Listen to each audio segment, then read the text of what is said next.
Karnataka BJP अध्यक्ष और विधायक बीवाई विजेंद्र ने कावेरी जल विवाद को लेकर तमिलनाडु के मुख्यमंत्री सी जोसेफ विजय को पत्र लिखा है और दोनों राज्यों के बीच सहयोग और संवाद का आह्वान किया। तमिलनाडु के मुख्यमंत्री से अपील की कि वो कर्नाटक के मुख्यमंत्री डीके शिव कुमार के साथ प्रस्तावित बातचीत के दौरान राजनेता जैसी परिपक्वता दिखाएं और मेकेदातु बैलेंसिंग रिजर्वर परियोजना को सहयोग की भावना से देखें।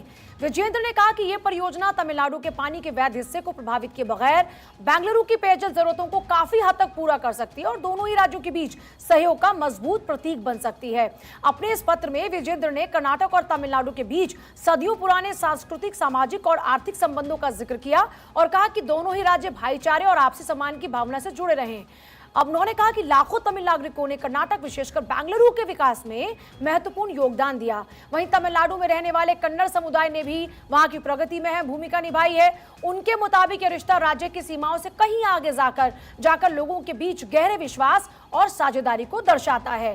विजेंद्र ने यह माना कि पड़ोसी राज्यों के बीच मतभेद होना स्वाभाविक है, लेकिन उनका समाधान संवाद और दूरदर्शिता से निकाला जाना चाहिए। बेंगलुरु में तिरुवल्लुवर की प्रतिमा स्थापित करने के लंबे समय से लंबित विवाद का जिक्र करते हुए कहा गया कि कर्नाटक के तत्कालीन मुख्यमंत्री बीएस येदियुरप्पा और एम करुणानिधि की सकारात्मक पहल से इस मुद्दे का समाधान संभव हुआ था। उन्होंने इस बात का उदाहरण बताया कि व्यापक जनहित को प्राथमिकता देकर कठिन से कठिन विवाद भी सुलझाए जा सकते हैं।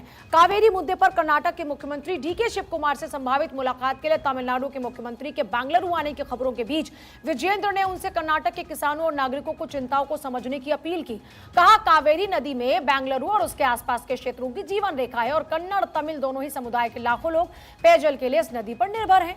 अनिश्चित मानसून के कारण बड़ी चुनौतियों का जिक्र करते हुए उन्होंने उम्मीद जताई कि तमिलनाडु कर्नाटक की जायज चिंताओं का सम्मान करेंगे और पत्र के अंत में संदेश दिया कि कावेरी हमारे लोगों को बांटने की बजाय उन्हें एकजुट करे।